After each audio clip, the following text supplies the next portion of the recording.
अच्छा, फिर है एक IB, ये भी क्रोमोसोम नंबर 9 पे है। फिर है एक IA और IB, ये भी क्रोमोसोम नंबर 11 के ऊपर मौजूद है। ठीक है, फिर है एक ये। तो कितने एलील्स हो गए? 1 आपके पास। ठीक है, 1 के बाद मैं कहूँ कि ये 2, ये 3, ये 4, 4 एलील्स हो गए ना। अच्छा, इसका काम क्या है? ब्लड कंट्रोल करना। इसका काम क्या है? ब्लड ग्रुप को कंट्रोल करना। ठीक है, इसका काम क्या है? ब्लड ग्रुप को कंट्रोल करना। इसका काम क्या है? ब्लड ग्रुप को कंट्रोल करना। मतलब इन चारों का काम क्या है? ब्लड ग्रुप को कंट्रोल करना। यानी कि मतलब ये कि ये एक वक्त में चारों क्या करते हैं? किसी एक ही फंक्शन को परफॉर्म करते हैं। चारों एक वक्त में क्या करते हैं? किसी एक ही फंक्शन को परफॉर्म करते हैं ना। और वो एक ही सिंगल फंक्शन क्या है? To control blood group. लेकिन ये मत समझिएगा, ये मत समझिएगा कि ये चारों एक वक्त में किसी एक में मौजूद होंगे, नहीं। जैसे सपोज करें ना, 4 स्टूडेंट्स हैं, किसी में ये मौजूद है तो इसका ब्लड ग्रुप ए हो गया, किसी में ये मौजूद है तो उसका ब्लड ग्रुप बी हो गया, किसी में ये मौजूद है तो उसका ब्लड ग्रुप ए बी हो गया, किसी में ये मौजूद है तो उसका ब्लड ग्रुप क्या हो गया? आपके पास ओ हो गया। ठीक है, किसी में ब्लड ग्रुप ये हो गया। तो कहने का मकसद सिर्फ इतना है कि ये चारों एक वक्त में किसी एक के अंदर नहीं होते, बल्कि एक वक्त में किसी एक में इनमें से कोई एक होगा। लेकिन ये चारों क्या है? एक दूसरे से डिफरेंट एलील्स हैं। 4 एलील्स हैं। 4 क्या है? एलील्स हैं। और इन चारों का फंक्शन क्या है? इन चारों का काम क्या है? काम इन चारों का एक ही है।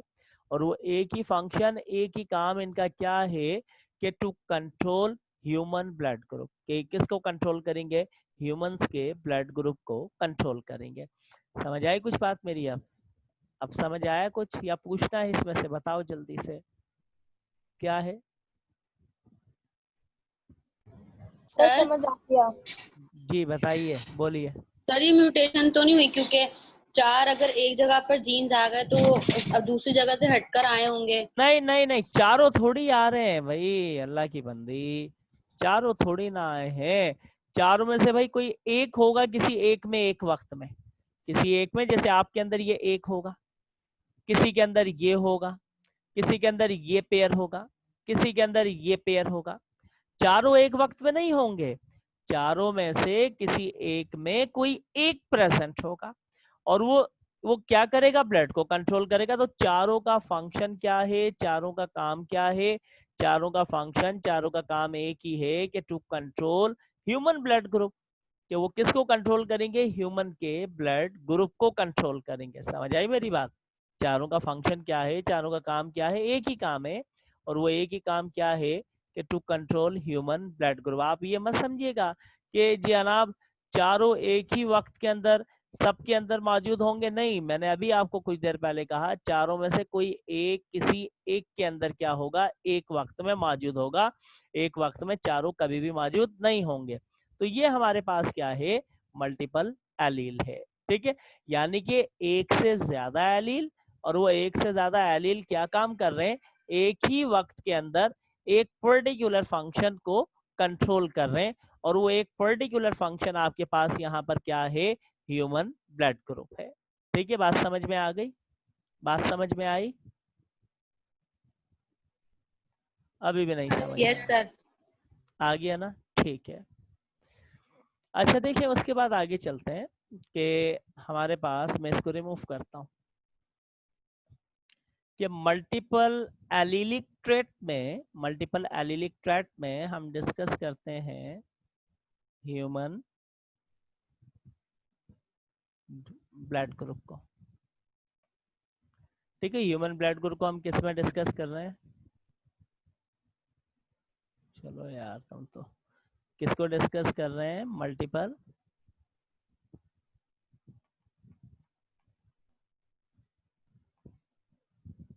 Allylic trait. ठीक है, मल्टीपल एलिलिक ट्रैट में हम किसको यानी कि डिस्कस कर रहे हैं? आपके पास यूं कह लीजिए ह्यूमन ब्लड ग्रुप को। ठीक है। तो अच्छा, ये जो मल्टीपल एलिलिक ट्रैट है ह्यूमन ब्लड ग्रुप के अंदर, ये first discover by Karl Landsteiner सबसे पहले किसने डिस्कवर्ड किया था? याद रखिएगा, कार्ल लैंड स्टेनर ने। इन किस ईयर में? इन 1901 आपके पास क्या था? 1। समझिए बात, 1901। 1901 के अंदर मल्टीपल एलिलिक ट्रैट को क्या करा था उसने, यानी कि बताया था। अब उसका कहना क्या था? वो कहता था, सुनिएगा, इसका कहना था कि जो आरबीसी है, आरबीसी मतलब रेड ब्लड सेल्स, ठीक है ना, आरबीसी जो है red blood sales, in RBC की मतलब रेड ब्लड सेल्स की जो प्लाज्मा मेम्ब्रेन है, इनकी क्या है? Plasma membrane, plasma membrane, membrane क्या करती है? हैव, ठीक है, सर्टेन सम सरफेस प्रोटीन, चले सम सरफेस प्रोटीन्स, सम सरफेस प्रोटीन, ठीक है। अच्छा, वो जो सम सरफेस प्रोटीन, क्या आया है भैया, सम सरफेस प्रोटीन्स इनके पास मौजूद थी, ठीक है। तो यानी कि जो इसका सबसे पहले आपके पास, यूं कह लीजिए, क्या हुआ, एंटीजेंस, यस यस यस, ठीक है। उनको हम किसका नाम देते हैं? उनको हम नाम देते हैं एंटीजेंस का, ठीक है। तो पता ये चला कि आपके पास 1901 में ये था कौन? Karl Landsteiner blood group का क्या दिया था? फिनोटाइप। क्या दिया था? ब्लड ग्रुप का फिनोटाइप, फिजिकल अपीयरेंस। इसका कहना क्या था? देखिए, इसका कहना था कि ये है रेड ब्लड सेल्स, ये इस रेड ब्लड सेल्स की क्या है? Plasma membrane. क्या है? Plasma membrane. इसने कहा कि रेड ब्लड सेल्स की प्लाज्मा मेम्ब्रेन के ऊपर कुछ सरफेस प्रोटीन्स होती हैं। उन सरफेस प्रोटीन्स को हम किसका नाम देते हैं? हम उन सरफेस प्रोटीन को नाम देते हैं किसका? एंटीजेंस का नाम देते हैं, एंटीजन। ठीक है, एंटीजेंस का नाम देते हैं, ठीक है। अच्छा, अब उसने कहा अब ये एंटीजन कई किस्म की होती है ना। किसी के रेड ब्लड सेल्स की प्लाज्मा मेम्ब्रेन के ऊपर एंटीजन ए मौजूद है, किसी के रेड ब्लड सेल्स की प्लाज्मा, मैं रिमूव करता हूँ, देखिएगा, देखिए, किसी के रेड ब्लड सेल्स की प्लाज्मा मेम्ब्रेन के ऊपर एंटीजन क्या मौजूद है? बी मौजूद है। इस तरीके से देखें, बी मौजूद है, ये रेड ब्लड सेल है, ठीक है। और किसी के रेड ब्लड सेल्स की प्लाज्मा मेम्ब्रेन के ऊपर एंटीजन, मतलब एंटीजन क्या है? ब्लड प्रोटीन है जो प्लाज्मा मेम्ब्रेन पे होगी, वो क्या है? ए बी है, ठीक, क्या है? ए बी है। और किसी के पास रेड ब्लड सेल्स की प्लाज्मा मेम्ब्रेन पे नो एंटीजन, कोई एंटीजन नहीं होगा, कोई एंटीजन नहीं होगा। तो ये सबसे पहले किसने हमें कॉन्सेप्ट दिया था? याद रखिएगा, ये जो कॉन्सेप्ट हमारे पास आया, ये कहाँ से आया था? मैंने अभी कहा कार्ल लैंड स्टेनर ने ये कॉन्सेप्ट दिया था, ये आइडिया दिया था। उसका कहना था कि ये जो रेड ब्लड सेल्स की ये है प्लाज्मा मेम्ब्रेन, ये क्या है? प्लाज्मा मेम्ब्रेन है। इस प्लाज्मा मेम्ब्रेन के ऊपर सर्टेन सरफेस प्रोटीन्स मौजूद होती हैं, और उन सर्टेन सरफेस प्रोटीन्स को हम किसका नाम देते हैं? हम नाम देते हैं एंटीजेंस का। This is a phenotype of blood group. ये क्या था? फिनोटाइप था ब्लड ग्रुप का, ठीक है। अब उसके बाद फिर आगे चलते हैं, अब इसके जीनोटाइप के ऊपर, कि इसका जीनोटाइप क्या होगा। समझ आ गई यहाँ तक मेरी बात? 1901 में दिया गया था, ठीक है। अच्छा देखिए, 1901 के बाद फिर हमारे पास क्या हुआ कि इन, ये समझ आ गई बात? बताइएगा। Yes sir. सर ये जी ब्लड ग्रुप है ना? जी, ब्लड ग्रुप के ऊपर बात सर करें। सर एक बार वो रिपीट कीजिएगा, वो किसने दिया था एंटीजीन वाला? एंटीजन वाला देखिए मैंने क्या कहा, कार्ल लैंड स्टेनर इन 1901 तुम्हारा proposed वीडियो ऑफ करो। प्रपोज्ड phenotype, ये तुम्हें इसलिए नहीं पता ना, मैंने तुम्हें नहीं पढ़ाया ये phenotype, phenotype Tasneem yes sir, Shabab ने पढ़ाया। कार्ल एंड स्टेनर ने यस 1901 में प्रपोज phenotype of blood, उसने phenotype दिया था ब्लड का। उसका क्या कहना था, उसका कहना था कि ये जो रेड ब्लड सेल्स है ना, ये जो क्या चीज मौजूद है, रेड ब्लड सेल्स हैं। इन रेड ब्लड सेल्स की जो प्लाज्मा मेम्ब्रेन है, उस प्लाज्मा मेम्ब्रेन के ऊपर क्या मौजूद है, सर्टेन सरफेस प्रोटीन्स हैं, सर्टेन सरफेस प्रोटीन्स हैं। वो जो सर्टेन सरफेस प्रोटीन है उनको हमने किसका नाम दे दिया, एंटीजेंस का नाम दे दिया। अब किसी के रेड ब्लड सेल्स की जो प्लाज्मा मेम्ब्रेन है, अभी मैंने आपको बना करके दिखाया कि बाज ऐसे हैं जिनके रेड ब्लड सेल्स की प्लाज्मा मेम्ब्रेन के ऊपर क्या मौजूद है। देखिए यहाँ पर मैं दोबारा दिखा देता हूँ। जैसे कि सपोज करें किसी के पास ये प्लाज्मा, ये है red blood cells, red blood cell, और ये उसकी बेटा है प्लाज्मा मेम्ब्रेन। किसी के पास ये आपके पास एंटीजन ए मौजूद है, यानी कि एंटीजन किसको कह रहे हैं, रेड ब्लड सेल्स की प्लाज्मा मेम्ब्रेन के ऊपर जो प्रोटीन है उसको हम नाम दे रहे हैं। तो किसी के पास ए है, जिसके पास ए है सर तो ये इसका 4 होंगी, हाँ 4 ही होंगे, मैं समझा नहीं क्या कह रही है। पोर पोर 4 एंटीजेंस होंगी। नहीं नहीं नहीं नहीं, आप सुन तो ले मेरी बात, को एंटीजेंस की तो बात ही नहीं हो रही है। को तो आगे जाके ए बी में होंगी को एंटीजेंस, ठीक है। तो किसी के पास ए बी ए मौजूद है, किसी के पास रेड ब्लड सेल्स की प्लाज्मा मेम्ब्रेन के ऊपर कौन मौजूद है, इस तरीके से एंटीजन बी मौजूद है। किसी के पास ए और बी दोनों एंटीजेंस मौजूद हैं, इस तरीके से देखें ना, इस तरीके से, इस तरीके से किसी के पास दोनों मौजूद हैं। और कोई ऐसा है जिसकी रेड ब्लड सेल्स की प्लाज्मा मेम्ब्रेन पे no antigen, no antigen, no antigen. अब जिसके पास क्या था, एंटीजन ए था, तो उसको हमने ए ब्लड ग्रुप का नाम दे दिया। किसी की रेड ब्लड सेल्स की जो प्लाज्मा मेम्ब्रेन पे प्रोटीन ए बी है, तो उसको ब्लड ग्रुप बी का नाम दे दिया। किसी पे दोनों ए बी हैं तो उसके ब्लड ग्रुप को ए बी का नाम दे दिया। किसी के रेड ब्लड सेल्स की प्लाज्मा मेम्ब्रेन पे कोई एंटीजन नहीं है तो उसको हमने किसका नाम दे दिया, ओ का नाम दे दिया, ठीक है। तो ये फिनोटाइप था, फिनोटाइप ये कार्ल एंड स्टेनर ने दिया था, ठीक है। कार्ल एंड स्टेनर ने इसका क्या दिया था, फिनोटाइप दिया था। अब इसका हम क्या देखते हैं, जीनोटाइप देखते हैं, जीनोटाइप, ठीक है। जीनोटाइप इसका किसने दिया था, यानी कि इसकी जेनेटिकल बेसिस, जेनेटिकल बेसिस जो है 1925 में ब्रनस्टेन,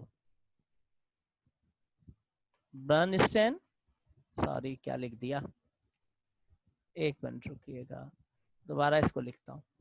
मतलब इसकी जेनेटिकल अपीयरेंस, जीनोटाइप, जीनोटाइप किसने दिया था, इन 1925 में ब्रनस्टेन, ये साइंटिस्ट था, इसने जीनोटाइप दिया था। इसने कहा था कि क्रोमोसोम नंबर 9 पर, क्रोमोसोम नंबर 9 पर कुछ जीन्स मौजूद हैं, जीन्स, और वो ब्लड को कंट्रोल करते हैं। वो जीन्स कौन कौन से थे, इसने कहा IA, दूसरा क्या था, IB था, तीसरा क्या था, IA और IB था, चौथा क्या था, रेसेसिव था। इसने कहा किसी के पास ये होगा क्रोमोसोम नंबर 9 पे तो उसका ब्लड ग्रुप ए हो जाएगा, किसी के पास बी होगा ये जीनोटाइप तो इसका ब्लड ग्रुप क्या हो जाएगा, आपके पास बी। किसी के पास जीन्स क्या होंगे, IA IB को डोमिनेंट होंगे तो ब्लड ग्रुप ए बी को कंट्रोल करेंगे। और किसी के पास क्या होगा, कोई यानी कि डोमिनेंट नहीं होगा, रेसेसिव होंगे सारे, तो उसके अंदर ब्लड ग्रुप क्या होगा, आई होगा। तो ये जेनेटिकल बेसिस इसकी किसने, ब्रनस्टेन ने बताई थी 1925। तो मतलब 1901 से 1925 तक ब्लड ग्रुप का सिर्फ फिनोटाइप था, कोई जीनोटाइप नहीं था। That's clear, clear. Yes sir, चलें जी आगे चलते हैं। अच्छा देखें, उसके बाद देखें ब्लड ग्रुप में क्या है, देखें कि ये जो एंटीजेंस है ना, एंटीजेंस, एंटीजेंस के अगेंस्ट, एंटीजेंस के अगेंस्ट क्या बनती है, एंटीबॉडी बनती है। एंटीजेंस के अगेंस्ट एंटीबॉडी बनेगी, सेम नहीं होगी कभी भी। जैसे सपोज करें एंटीजन ए है तो एंटीबॉडी क्या बनेगी, बी, अपोजिट बनेगी, सेम नहीं बनेगी। ये मत समझिएगा कि एंटीजन अगर ए है तो एंटीबॉडी भी बी बनेगी। और एंटीबॉडीज क्या होती है, एक्टिवेटर ऑफ इम्यून सिस्टम, या आपके इम्यून सिस्टम की एक्टिवेटर्स है। अब सपोज करें अगर एंटीजन बी है तो एंटीबॉडी क्या होगा, क्या होगा बताएं माइक पे जल्दी से। ए होगा, वेरी गुड। अब अगर एंटीजन ए और बी है, क्या नो एंटीबॉडी, नो एंटीबॉडी भाई, क्यों, वजह बताता हूं मैं अभी आपको, नो एंटीबॉडी। और एंटीजन है ही कोई नहीं, रेसेसिव है अगर ये, तो एंटीबॉडी ए भी होगा, एंटीबॉडी बी भी होगा आपके पास, ठीक है। एंटीबॉडी ए भी होगा और एंटीबॉडी बी भी। अब सुनिएगा मेरी बात को हॉट से। देखिए एक पर्सन है, उसका अब इसका पहले एक चार्ट बना के दिखा दूं आपको, चार्ट बना के दिखा दूं इसका जल्दी से, फिर उसके बाद बताता हूँ Yes. क्या होगा। चार्ट देख लीजिएगा इसका, मतलब आपके पास क्या है, ब्लड ग्रुप अजाने भी होने लगे, ब्लड ग्रुप ए, जीनोटाइप क्या होगा भाई, जीनोटाइप होगा IA, IA होमोजाइगस, और हेट्रोजाइगस में क्या होगा, IA dot I, dot I small recessive हो गया, ठीक है। एंटीजन होगी A और एंटीबॉडी क्या होगी, एंटीबॉडी क्या होगी B। अब फिनोटाइप क्या होगा, फिनोटाइप क्या होगा, फिनोटाइप क्या होगा, A पहले होमोजाइगस और फिर A हेट्रोजाइगस। भाई ये A होमोजाइगस, अगर एक रेसेसिव हो गया ना, ये वाला देखें ये रेसेसिव हो गया यहाँ, तो ये क्या बन गया, A हेट्रोजाइगस। और उसके बाद दूसरा B, तो इसके जीन्स क्या होंगे, IB, IB, ये होमोजाइगस, हेट्रोजाइगस क्या होगा IB, और एक कैपिटल I इसका क्या हो जाए, रेसेसिव हो जाए। तो एंटीजन है B, प्रोटीन मतलब B है, तो एंटीबॉडीज क्या होगा, A होगा। तो B क्या होगा आपके पास, पहले होमोजाइगस, फिर B क्या होगा आपके पास, हेट्रोजाइगस होगा, ठीक है। फिर अगर AB हो, भाई ए बी हो तो को डोमिनेंट हो गया ना, दोनों एक ही वक्त में डोमिनेंट हो गए, कोई एक डोमिनेंट नहीं हुआ। तो एंटीजन ए भी है और बी भी, एंटीबॉडी कोई नहीं होगी जनाब इसमें, क्यों नहीं होगी ये भी बताएंगे हम आपको। और एंटीजन के अगेंस्ट एंटीबॉडीज क्यों बनती हैं ये भी बताएंगे आपको। अब ये क्या है, ए बी हेट्रोजाइगस है, ए बी हेट्रोजाइगस, ठीक है। अच्छा अब उसके बाद आए है बेचारा, ये रेसेसिव है, रेसेसिव, रेसेसिव है यार, सॉरी ओ, मेरी मिस्टेक, ओ है तो इसके जीन्स क्या होंगे, ये रेसेसिव, ये ओ होता है। इसके पास कोई एंटीजन नहीं है लेकिन एंटीबॉडी कुदरत ने इसे ए भी दी है और एंटीबॉडी बी भी दी है, तो ये ओ क्या हो जाएगा, होमोजाइगस हो जाएगा, ओ क्या हो जाएगा, होमोजाइगस, ठीक है। अच्छा अभी मुझे बताएं, अभी नमाज के बाद कंटिन्यू करें क्या, है अजान भी हो रही है, दे दें। ठीक है ना। कर ले। अच्छा 6:25 हो रहे हैं और 6:40 पे दोबारा आ जाओ वापस, ठीक है। या 25, 30, 35, 6:35 पे आ जाओ, 6:35 पे आ जाओ, आ जाओगे, है भाई, यस सर, बोलते 40 नहीं करते हैं, क्या, 40 करते हैं। 40 चलें ठीक है, 40 पे आ जाए, आ जाए, आइएगा, ये ब्लड ग्रुप पढ़ना है, ये फिर रिथम टूट जाएगा इसका ना, ठीक है। 6:35 40 तक आ जाए, मैं मीटिंग स्टार्ट जब करूंगा 40 के ऊपर पूरे, लेकिन शुरू कर दूंगा ऐड करना 6:35 पे, ठीक है। मीटिंग बंद करें फिर दोबारा हम आएंगे इंशाल्लाह, ठीक है बेटा, ठीक है, ओके जी, okay, thank you very much.